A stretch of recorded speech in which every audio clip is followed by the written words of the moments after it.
Gur míle agad nasa an bhríonn sin I gasla se tá se bhgéisteach le túsáte panel an lúna going díomh chur mé nachna díomhíd I gceann second.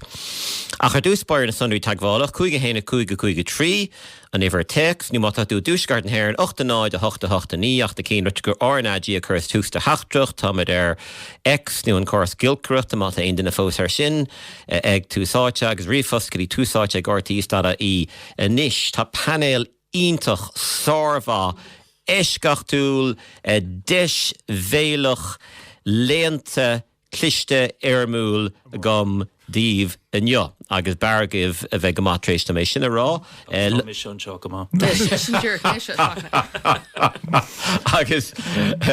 agus tá caiitar nó hí líon I Riada atá ling ó bhaile bhórne líí Riada ar eisir orpa agus banisteir anad cultúrtha an doctor a leintse go maiile bhórna Fáiltróid a Liadh. Gur mágad anna gas a bheith sálas na focail breis in den ólís. Agus Lominson Studio tá cétalm sa studio. Frank Allen caithirlach Airdrod Air agus caithirlach Core Energy Fáiltróid Frank. Gomagus. Tá Deirdre Line Alcóide agus chorlóir leis an gointas glas Lomin se freisin. Gur mágad le haigad fáilte fagna. Agus tá Fergus Keane Indaltar Carta agus Scananor agus Shanna Chara leis an glór lum in san studio an seam lachlí a freisin Fáiltróid Ericus. Fáiltróid gur mágad fagna. Nis dúirt an Uachtrán Michael D. Higgins gúil feachtas bulscrucht ar siúil le gine na náisiúnaontaithe agus gur mór an nóire I bhíine sin na haibre éachtaí atá ar buna gach Éine tá gobar ar lína tosig in Gaza, Locht Leish, I siúdatá sláthar bia, agus cúnamh san áirimh dúirt sé bhfuil $400 million gahar as míú UNRWA, agus gur gád a hir haar ardahúirt ar an méid atá haspáintinéis ar Scoil an telefís ar fut an dain. Ní nánig fáil bháist bhar aspa oxygene, ní smú daoine ag fáil bháist bhar aspa bíg, agus é sear fada der sé ar $10 an ulcas. An tachtan Chicago dúirt Canasí UNRWA le tinneol generalt in na náisiúnaontaithe gur feachtas ar bun chun bacha chur ar go daibre agus chun in Ernadála dar leis deire umlan nach chur leis Frank Allen an gurn sé inart céco láidirs tá ráte seo. Ní chuir na gad an Uachtrán bín sé anna láidir agus ceart fadige agus a smagur thug sé an chaint san inniuh. Nadidir cin bhachas dhéana sé, nadidir néist bhfuil daoine géisteach leis ach fós is ma hanrad ag bhfuil Uachtrán na tíre ag leirtamach an neamhalah agus é sin a chur os córa fábil agus is ma ganúir sé sin. An 18 túla cinna Uachtrán leirtamach fi seo Fergus? Ní ólam go cór go meach an Uachtrán a caint mé ar cursí foliteachta. Be cór go meach sé nabsplach agus barlam nach meach sé ag tuairtach na rátas cosúla seo. Cén fá? Well, tá sé sa Bhunreacht gur cór go meach an Uachtrán nab folitúil agus ná cór dó a bheith ag caint mé ar cursí politiachta. So bhfuil sé sa Bhunreacht an bhfuil sin an nós é níos sé dúna le Liadh ar Bhunreacht dúla going iad. Beidir gur nós seachas. Liadh ar going. Well, yeah. Ach nílam cinnte an bhfuil sé sin atá bheith caiintas me hasafan is agus beidir go féad le Tristan Beidir go bhfuil nílam cinnte an bhfuil sé sin ráite sa Bhunreacht. Masam gur níos múd a gnás Bhunreacht dúil seachas. Beidir Seála me é sin. I dhéirdre cad é dúir man 18 tú le Fergus gúil sé míchaí den Uachtrán a bheith leirtamach ar cheis politúil. An cheis politúil é seo? Ní ein tíim le Fergus, ein tíim le Frank. Bhí ina orm nuair a curú le UNRWA go raibh daoine ina más go bhíh gobar ar son Hamas ní liscum bhfuil éana airne ann ach brahann siad ar deontasí ní amháin ó rialtasí idir náisiúnta ach brahann siad a deontasí ó daoine ar fud an dain agus tá siad ag sin tús goí UNRWA le fád an lá mar salar thosaigh sé seo go léir bhí siad ag roinna scolanna agus ospidéalagus bhí anna chuirvéisi nach meán I Gaza rivan coga gan UNRWA tá si den sin le nílascum céhéad blian agus ag gobar fiú salar thosaigh sé seo bhí sé códachar chu an aber sé dhéanamh agus ceapan gur mar chóir go mbeadh gachtainna ag leirtamach. Cheol mé rifoscaí an tíiseach an seachta Chicago chuna rá tá tú dul go dtína slót aontaí anis le haig lálapóraigh agus caiiche tú ar son muintir na hhéireann leirt leis an Uachtrán agus ein tuncar atá aganine a chur a bhaimir go gaiith sé díhil dhéanamh stop a chuirla seo. Tá gachtain ar brandú, so ní dulm gohfuil sé. Tá sagam gohfuil sé den nósa an Uachtrán leirt faoi over politúla ach ar an ábhar seo ceapan gur go cóga mé gachtain ag leirtamach.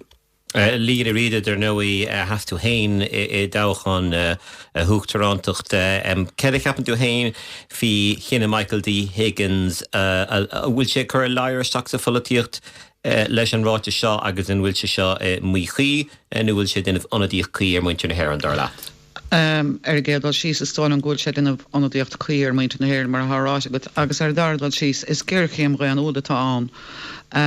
Agus bhín ceartán aige láirtamach agus é seo a thuairt chun solas agus takeíocht a thuairsta onra agus tuige míad go bhfuil annach chud muoinú gartha nóstíomh agus an ggéirchéim atá as a chóir amach agus gandát bhíon ceartán aige mar a bhfuil Uachtrán na tíre seo chun seasamh choláidir le sinna hógant. Bhfuil is go tugann sé cóirtha mád an chudeagain go mégaring ar fad seasamh suas agus bhfuil is go sin héna chur an úl go láidir chomá go bhfuil sé seo mí cheart go tarlú agus gur géirchéim réanúil amachchas amachchatáin agus caiimiid méid is fébling I dhéanamh chun takeúla muintear an Palestine. Glacham leis Liadh nervhí tú seasamh gedefan na Gunne Michael D. Higgins dachan Uachtránta a gnáirn tú begáí swainmh nó macnamh nó stadar ar an ról agus ar chearnacha an ról. Cad é do hiiscint ar cedíad na cáhan an lína nó cad é tearnacha ról Bhunreachtúil an Uachtrán ó héamh leirtamach fi ceiste na politúla?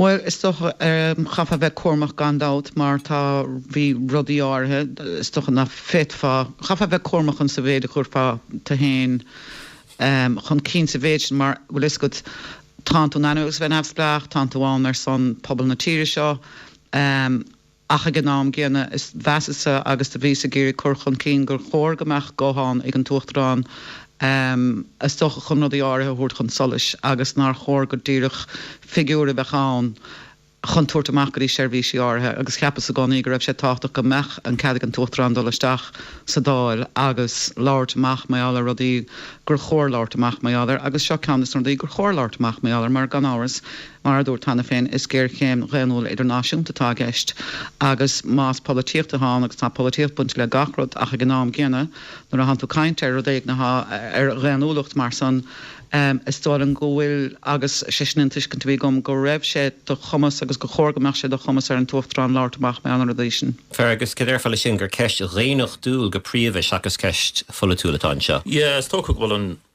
Yeah. I mean, it's talk well on Cartica and Shin. I mean, tá cúpla ráitas foiilsethe ag an Uachtrán ag an buinte seo agus massam go bhfuil sé ar an lína ar a Liadh idir an an lína idir an just an Uachtrán agus an políocht. Nú beidir haar an lína ní liscom. Well, are going to own noch will and rudatá rag roch. Well, are going down Gurbe and Rudger Grad and Uachtrán of a Cormac Fina gan thought I gursi politúla in the tira shot. Ach goil and rudatá raga Kei goil sé beidir conspóideach ar bhain idirnáisiúnta nach bhfuil sé Harveh conspóideach go hex folíoch na tíre seo Fergus. Yeah. Well, heck doing a different to tie of a gammon shin. Yeah, take him on different. She need to talk to Mac a raw rod ganeantok, Fina fall lesh new, knock naintok shin fay lesh new. Is a vyog new more rud egin ganeantok ak party in era lesh. Take him on different ak.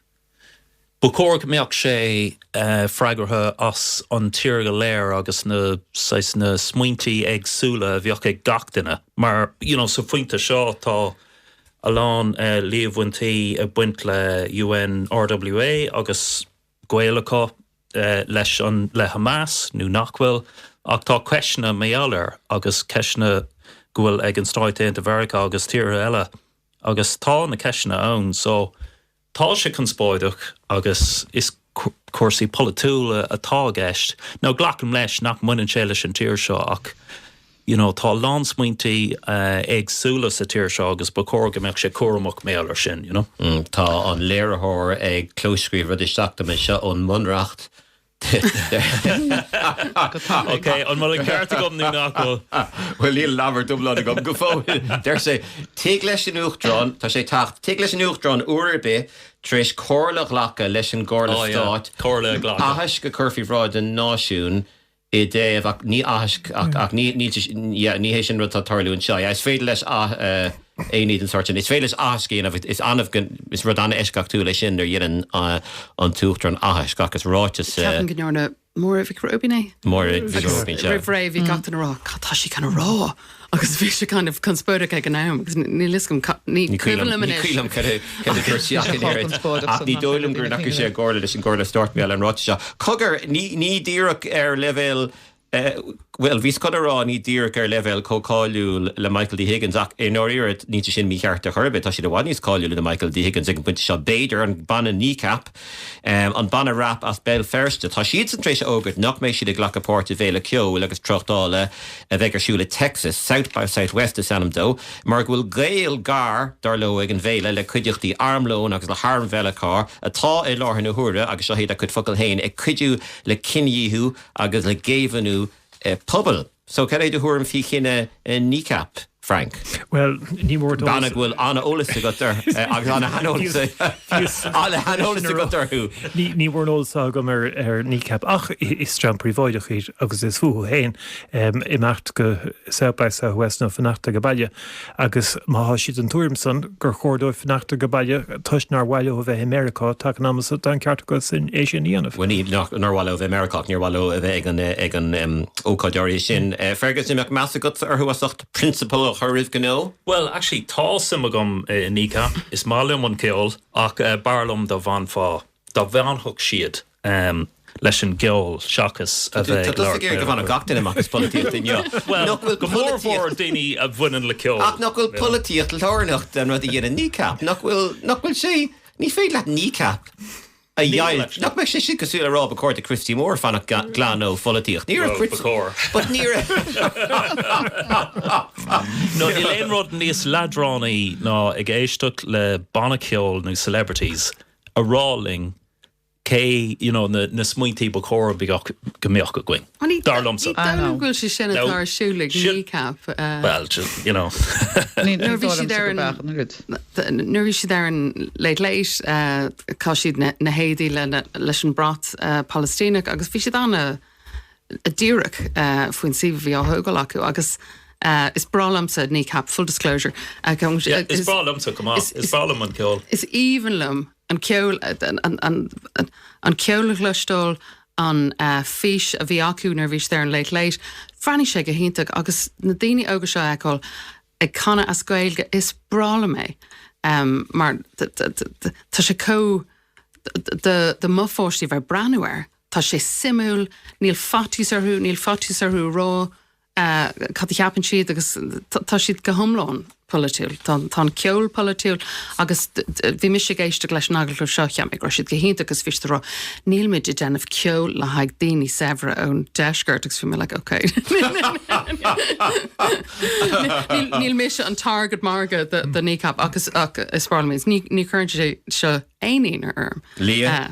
Ja, tá anna bheasa go mór agus bhí riamh agus ní nómh ná éon ar handa amach agus cuoine gar go bhfuil go mór chuntása go héobh cearta tangande agus is grúpa politiúid bhráid me do thucaí nonad má se de géisteachling tá cuiricó tacht agus seint éanaí his an nonad. Faríar ní dóilm go éiste siad le túsáte. Cábhis a cheis inrá is tólam go na mríonn siad tunnachar anna lehan agus anna bhór go háthe ar an drám óg agus iad son nachfuil choóg san beidir go mena géisteach lá mis in na measc agus do hágad ar seaamh láidir agus an ceart planach agus takeím go héiles go thomláin lá. I mean fiechar daoine le gur heas ó héobh cuasaí políochta de sa cheol aber le héadí Bob Dylan agus mórcha deile nach é agus gur chur teachtracht láidir agus gur immer tunnachar láidir ar glóiseachtaí éagsúla ó héobh carta déana de agus is tóir an gur béis sin catar bonnig kneecap agus béis sin cad bhíar bunnacha ó hús a cheaping.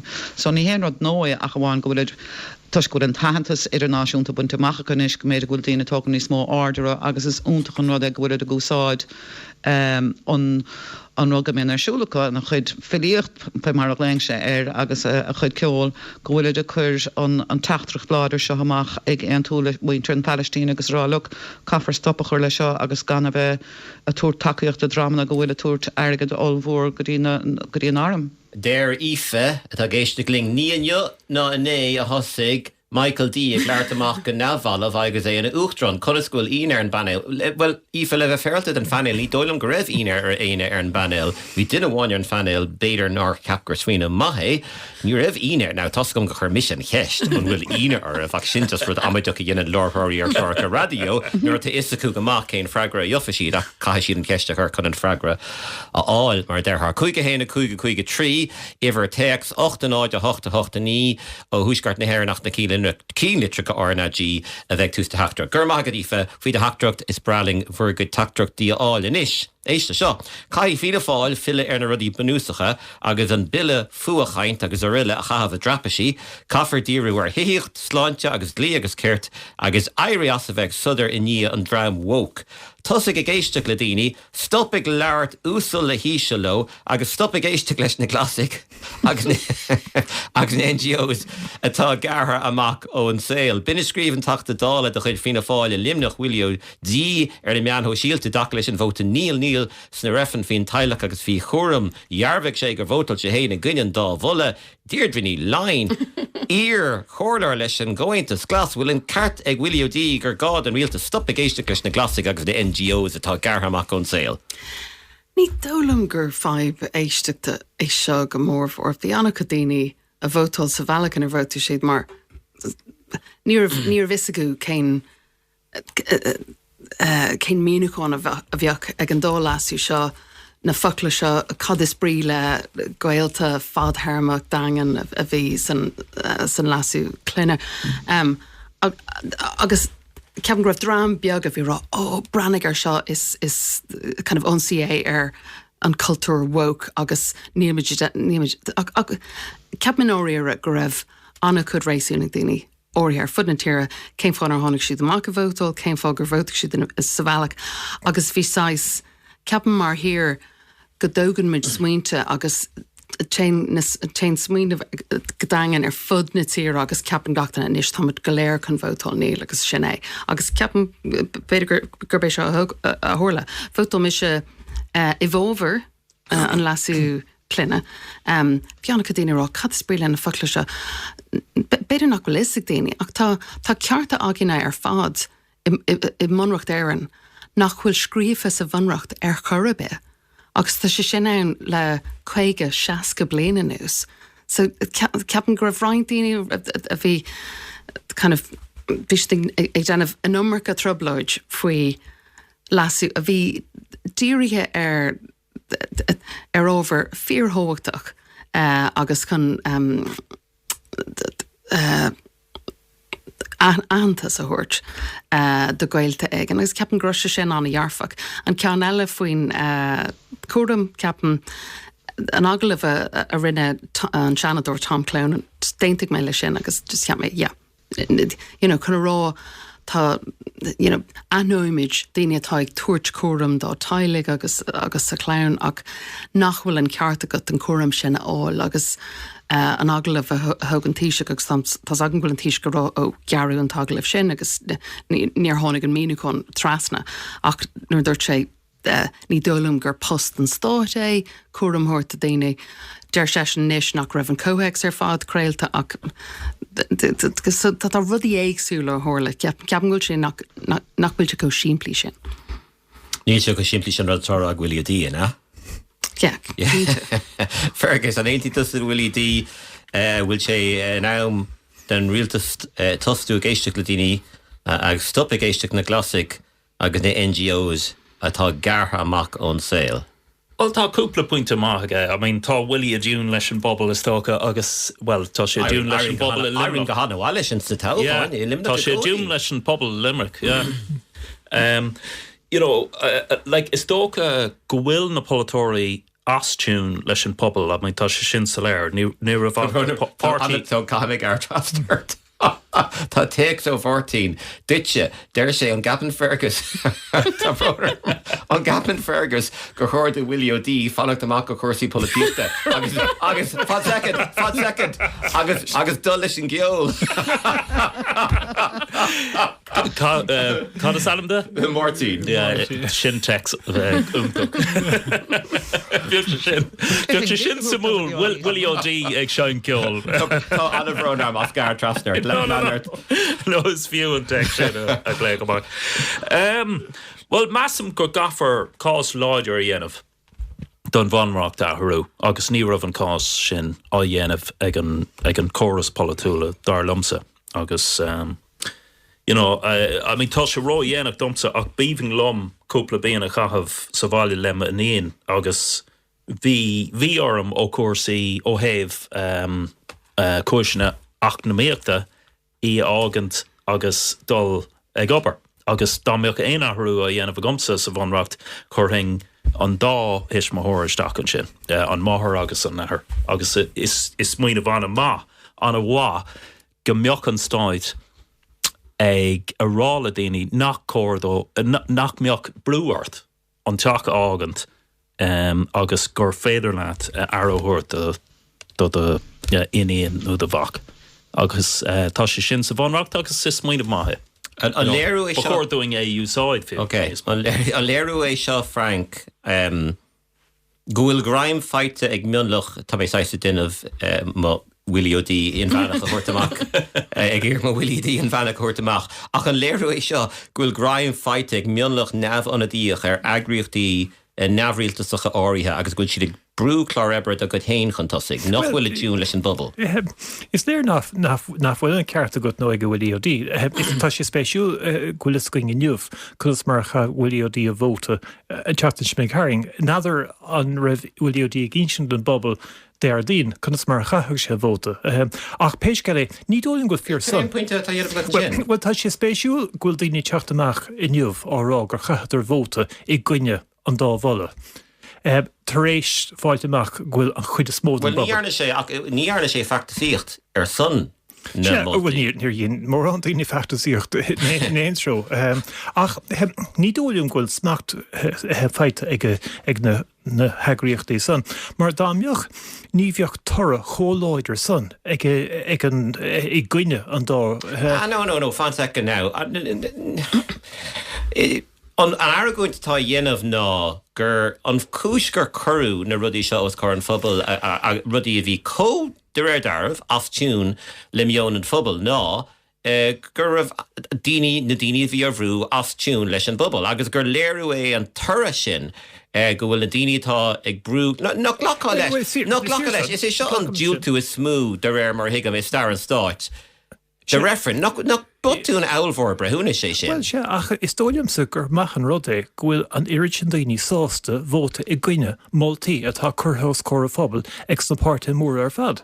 Is an heiste ar dé lechas é sin ghfuil daoine sásta sin íanamh. Se, ach nach dro heiste, agus glachan leis an puinte sin, ach nach dro heiste ar bhrethúnas politúil an rialtais agus na heagríochtaí a bhí ag brúna lefií seo. Ach déircht daine caiiciasa hin na pobl rehanna bhí á dhéanamh go daoine bhí cumar scéal gur sé idir gá heh an bhean. Agus nadidir arthaigh daoine a dúirimí le seachtain na nús a mar sin nílas gom ach na daoine táráinneomh ghfuil graim feachta ag na heagríochtaí son ar an saoil politúil. Ní dóilíonn gur fíor é. Béidir ghfuil cuacht éigean acu ach bíon toch an a gcuin go rialta agus bíon deise go daoine chur a gcuine na moltaí á chur os chur phobal. Tá ceartaigh Frank an sin ghfuil a lán politóirí anna dhéanach ag teacht amach a rá gur raibh siad a gcuine an Reifrin. Yeah, agus tá sé rá dhéanach an is really. Liadh, cad éidir thuirm fao se go léir? Tom Brian Balhead an áíre. Ach ar leidí me a kind fiú RT. Well, this could be a capachum hen in san gechordum kestcher Willie D mar sai support act or ní cap ag an onod chum killing.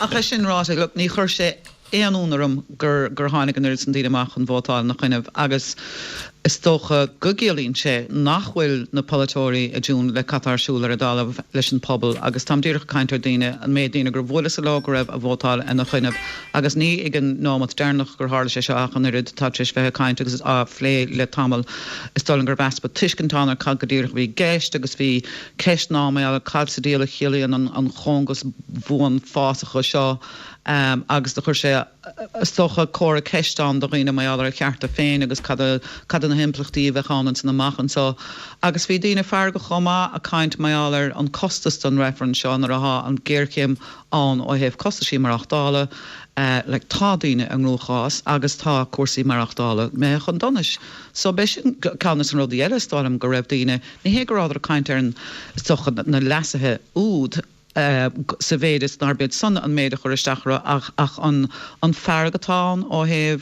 cuasaí mar achtála agus nachféid le daine bhfuil go an scéal cinna tuíocht a dachas sláinte na rudíisnar fad agus is seansa bhíán agus deisi bhíán beidir do riine chun 6 kicks atáin chuirt an réaltas agus ráluk ní an tíimiid lei seo mar ní an tíimiid libse agus gohfuiln se bachas tún leis an pobl agus ní hé díirech an foclicht a bhí geist gorín gur bistin an rod a bhí chuir stachardíine in Ritson. Tá tactic anna spéisiúil tá dunig na fannach le leirting fi ábhar eileach tá seanna spéisiúil is bhhailm just dúir me le go topic mas félam faoi seo der pól tá ceartar fada go dí níl muintir na hair an dúr hiic siad an wokeism a bhí baint leis na Reifrin tá an bhunaíocht ar fad na meán radio na Gaeltachta chomá agus políocht NGOs sáte i mulgáin liberálach dailte ó chosfuntir na tíre feic for éile seochain rud tá simúil feic for é seo ag an géad ó táchan eile pól William Cartige go bhecimid rud ag an agtarliú ag an géad ó táchan eile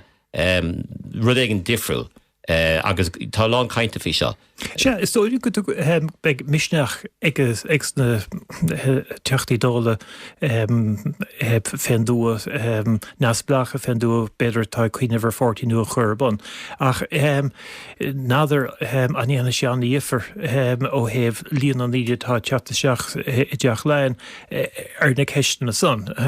Déireacht daine gur lá droch lá de polytóí bhleat lia gohfuil spéisiú costan na cuasaí so ach ní dóilm gnéana seanna ífar lá tógáin. Fergus, an céad táchan eile an bhecimid, well, agus darnaí na táchan orpacha agus áitiúla an bhecimid cinenne le an town fri buníochta ag tachan cín. Las mud an 3 mór 40. Bhí 6 mhuiineh an meid padaró 12 ag lorg trucané daoine eile chun iirtar sa dhéanamh ar an oltáchan eile mar is é aon tú an tain party a bhí a dún. Agus an manisí tarfa as. Is dócha go mhuinig má bhíon na daoine aá agus is dócha nach bhfuil fós. Sin an míomhantáiste bhaine leis is dócha. Ní lech padaró 12 cá well, ó hefn na dála de se. Yeah. So is dócha gohfuil an seansa có inis ráid maithas a bhaintas. Deirdre cédal táchan eile an bhecimid. Ceapan go difriúd olmhór idir bhótáil san focla ina measc focla nach beidir nach digan tú agus daine go leanna go arthú ó d cheantar hain ceapan go leanna go daine cílhar an éireann agus is be sinne an cean na céad tíre ar dain a bhótaigh i gcuine i bhómhar comhain na spósa beag nach déimlíonú henis. Ní dólam sa go bhfuil armama an sin do gcuine atá chun anti-woke cogad cultúra a chur ar bonna an géad altáchan eile nó. Liadh, tú idir atarthú? Tá sé samú is dócha ar lí mar tá an rud a bhí rá go sa cúpla nóméide nu ná. Cadé? An é sin 6 an rud a bhí ará go sa cúpla nóméide hen. Go dí pointárach agus tálann go bhfuil a fiochantar an dálah agus stop tuige mé an ráthebh mar bhí sa stigan san podaíocht mar sódat agus céige mín tú motha bóda le riine nílann tú mar fart a mar tanú lasmúda a tá sé dechar seo a bhíú a bhfuirm go digacht daine marachar ír folatóir túir lí agus nar há tú meascan fphobal an san mar go nághine gobar leat deann siad rodí leat go méidir ná deiridís leat chana féin ar lí agus go bhain tú 6 dearcha éagsúil agus braham go bhfuil ahrú a tacht agus braham goil annachchud fear go mohanson. Agus ní bháin is dochas a tíirseach ar fud an dáin ar lí agus neidir chunas mar únpráisisin amach in san don tácháin ach cinnte is tólan go méid go leor agódaí a dul Raic tá annachchud mar a derm tá annach chud mí háach do mohon san le cuasaí maratáid, agus nílim rá chinnte go méid na gná páirtathe móra a bunt glasá san is doch gur méid beidir go meach ré na daine nefh splach chun cíní smó fé mar a luig duine dus na caiintóirí eile san ach beg le feiscin is docha ach ní dáin ghúil se chun bheith tradiisiúnta beidir agus mar a bhí ní lista gom tá sé spéisiúil fá mit Raic na nám anna hemúil. Agus cinnte ghfuil tusa críicnithe leis an bolíocht. Cinnte. Look, tam anhas ag an anad cultúr agus be mar deire má bhíon daine eile móhann san gúla géirí tacht nuas agus rein gigs gin be mé bras ásta. Ach níar tú riamh, tá sé gáí is máim an políocht agus is máim gáí súlacha meidir rodí. Ach ja. All right, bug mid a Raic, chuige héna chuige trí, 8 de 8 ní Mata tú túsgart na hhéir nach de cíle go RnaG a chur tús de heachtra. Cemada gí teachtraí tacht, tá caidan má teachtraí ann an jo. Fair play, Dave. Tá sé bheith thuir dúláán doing ar fad. Inis, tá conspóid san Albin mar jalar chinna rialtas na halba stoppe ag muoinú gréasán de eibrithe ferber haar galagas na Helen an Siar agus in áit na Ellis a tír. Tá bat agus bóthir le túir de nach mór. Fethe seacht eibrí ferber atanga mar jalar an girú bhíú bord na galig. Tá féir breise leis an gunsbóid tá go bheith Pártaí Náisiúnach na Halban an SNP atá duineh na gurí seo. Lumanis tá an tíir seart Níl Ó Gallachar BBC Alba a bhris an scéil seo an néal inistum faoin na heibríthe ferber seo cáhfuil siad agus cé go dtír go dhéanaan siad. Tá siad ar fud na tíreach na tá siad i gceantar an éagsúil an Alban ar a ggéaltart agus ins na Caracha Móra tá daoine ins na Helen Siar ina bhfuil i galig fós mar hange a phobal ar tradiisianta agus chomáid tá daoine a gobar in éidean agus áitina eilean ceil sin a gobar líise phobal le phobal Lord na galig ins na cantar atá sin ar son daoine a hort le chéile ar son Jason a Hortogini Gaharia ins na Caracha Móra áte bhfuil beidir an pobl escapathe ar fud i cheantar an úsin tá obair an daoine seo a bhí tordíine le chéile tordéisina de ghaoine a bhí Lord na teangan le chéile agus mar sin chola mí níos mó na seaartainna hen goró leidú a chart ar budget board na galig seo an egriocht atá a leibhsiú airgad peblií ar son na teangan an Alban agus Hola mí an úsin goró a leidú a chart ar wadget acu. Níos saim mór tá géist ar chor bíachna níos mó na 400,000 euro amach a budget mór rialtas na Halban seo airgad breis a hort dóhhard na galig a couple bliano hen a déon gró ar son an scéim seo a bhaoinú agus bhí an farragar daoine nuair a bhris Virginia an scéil seo ar BBC radio na Gaeile seo an Alpine or cégur saim bheg airgad tá géiste an am chéine tá a dúram na níní géalacha ins na cantar tá seo tá na daoine seo Jenú Jeffer an mhór tá an obair acu a Jenú Jeffer ag amnúair atá gearchéim a gin an Alpine fadú de stáit na teangan Gaharia ins na cantar tradiisianta. Tá cúpla rud a chuirnaí ar an fin scéil seo néal agus beidir gur féile Carla mé Higgin. So tá rialtas náisiúnach Pártaí Náisiúnach na Halban i gúcht san Alban. Bhí ina arm áileach go bhfuil bus séad board na galig a bheagniú mór mar an ggéine is a bhí sé 7 hin. Rud a chilíntar nó i bhír termí go bhfuil sé a bhd ní slú. Níl sé tríéis cumátús leis an mulchú. Agus an rud eile chuirna ina arm ag brenuir an tíomh má. Háló fád am a curí heile duineh i gur chun chin tanga gur bíd eibrithe tanga daoine ag obair measc an phobal an drám déirnach gin for a curíharthú fiúil mátá curí heile duineh. An féile carúil am an tárad sin éiscint. Well, dus spire a rud atá Jackar for de seo dúrialtas na Halban na go bhfuil daoine Gaharia sa ggéaltart a garcar seo mar íon is nachhfuil ard a rialtas ach ar na cantar móra ar na Caracha Móra a bháin go rialtas gan éidean atá seo seach rialtas na Halaban agus mar sin tá seo a genú damaiste chlú Party National na Halaban agus na glasí chomáid tá an dáfartí sin in sa rialtas le chéile tíú muid na caracha móra agus géaltar goharia. Ag an am céine tá tú ceart níl an budget son Bord na Gaelic ní éí ar chorar bí agus mar choir ar a bhhailscú tá sé ina riú an dhé tuitsim blian an dhé blian. Chunnicus ag an am céine gurú beidir ard a phobal Gaelic in Alban in dhé glúis bogu hí anard le blianta fada ar fólam ar na scálanna mar inneal mai ar son an teanga chun cín ach anis tá mór an daoine Lord Fadúda an teanga a chosint mar teanga a phobal.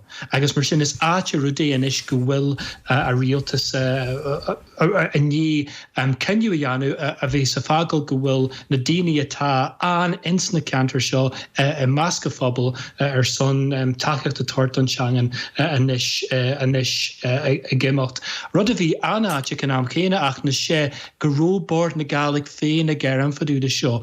Is quango Bord na Gaelic is egriocht a chuid rialtas na Halaban ach ní róisiid sásta mar is graise aber quango mar seo a bhí tá sé Anderson a rialtas a hosint ach ní róisiid abalta seo dhéanú ar bhí fis acu go méú an ferrag a másca phobal Fadúda seo. Cymad an lína second, Liadh Riada, how long gymach spéisi guts is scéil seo is ais cinnal réimse gur ebrig tú ann gúil tú go brand beidir sa tíir seo. Bhfuil éon ceisnú éon pointe go bhfuil a dtíanamh atascúil níla gur an lína fí seo? Well, is toch a bheith sé spéisiúil fáileach cad a brahandín ar an dalamh maiall ar seo agus maiall na ceir seo agus chuir sé únram an sanar an rééis gribh an bosiad céanna ag amach siar 7 milliún díag. Agus fiochamíd na gcónaí go dtí an Alban ó héamh an dulcha cína hádíanta go héamh an tanga a chéamhnú agus a chosint agus chuann sé sin únram agus just ba bhaim fáileach cadan sa brahandína go generátar an dalamh maiall ar seo. Neil?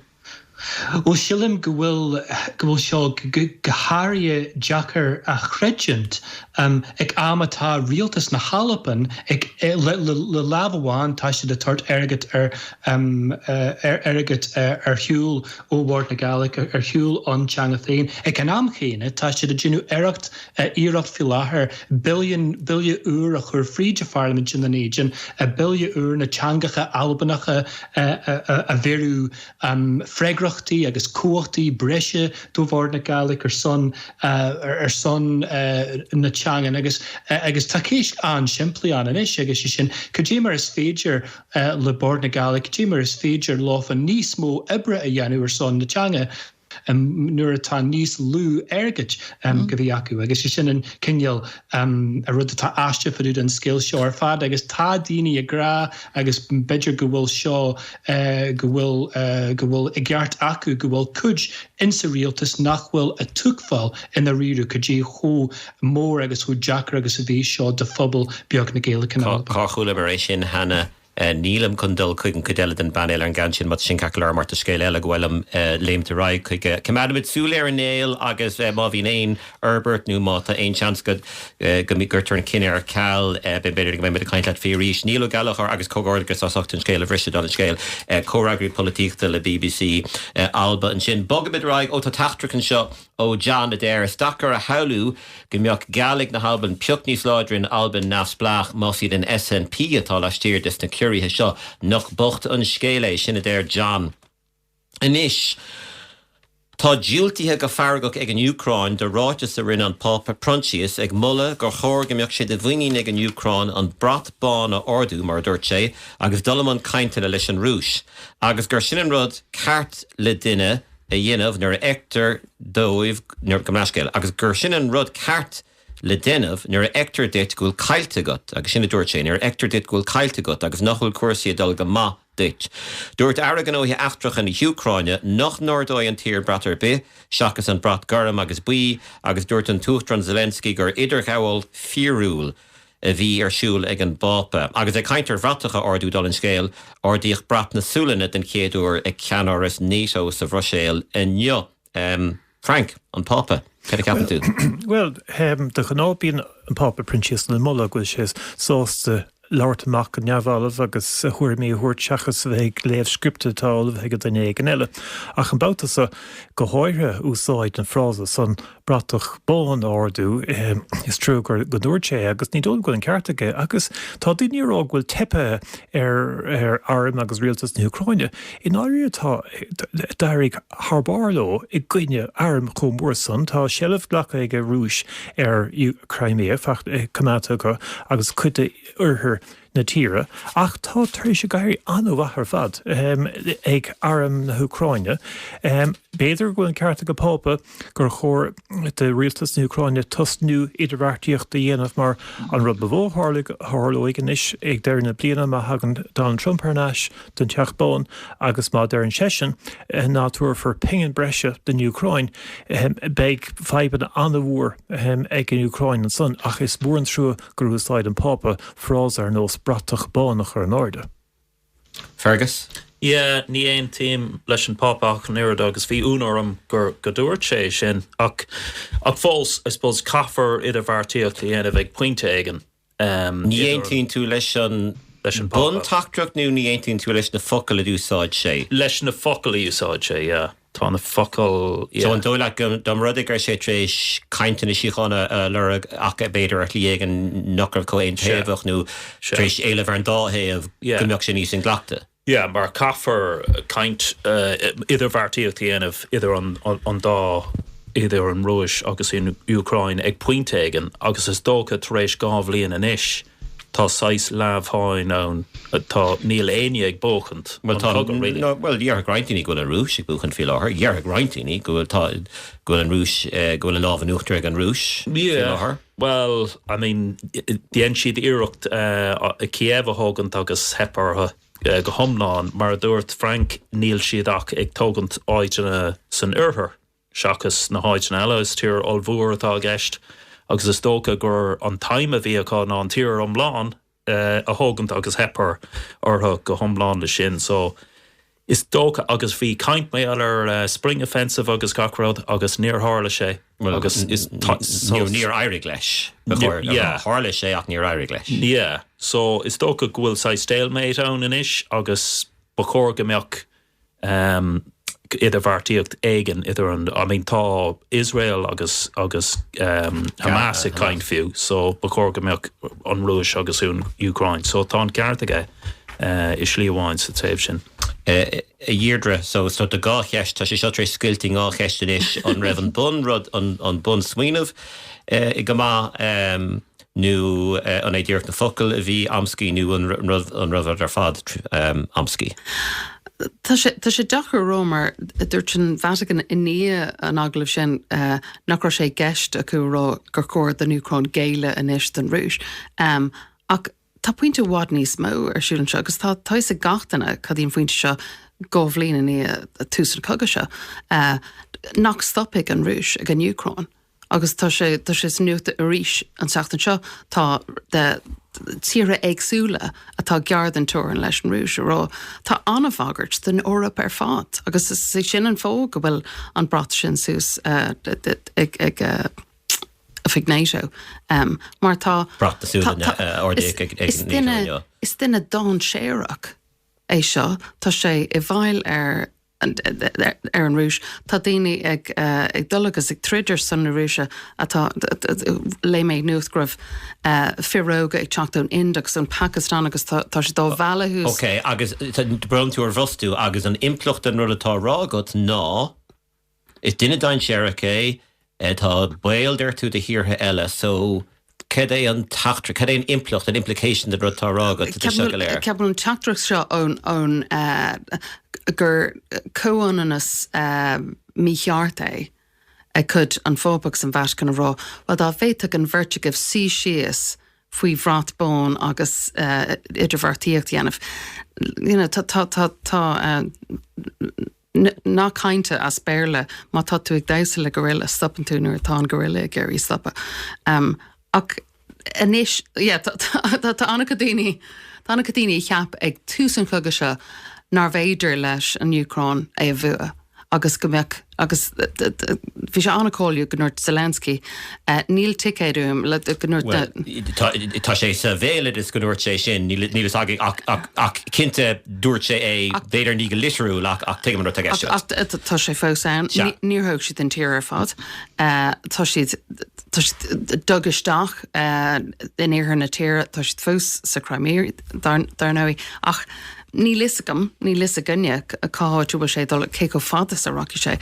Ach ar cóir Zelensky a rá le Putin inis, ferch tá mé duineh curidit suscoigh agus cainteanna. Ceap go raibh teachtarachtaí ón Rúis agus ón Uachtrán ribh se faoi se, agus nachhfuil an Rúis sós de géile, agus nachhfuil de sósta tríd amach as na Portna siad an tír. Well, tá sé ráit go sa léir ní bhagad siad riamh as na páirte siad an tír. Ach, so bhfuil tas ach ar cóir an Uachtrán galacha gur go dócha go mar sin a bheith agus cainteanna siána ar an munúh sin a lurag agus rá agus fis a bheithú gur dócha gur béis an tura bheith ar. Tá cóir dulcha glí ach tá mé chu breúir inis. Capan go faointe beidir nach dig imidir fád agus beidir nach dig an fópa.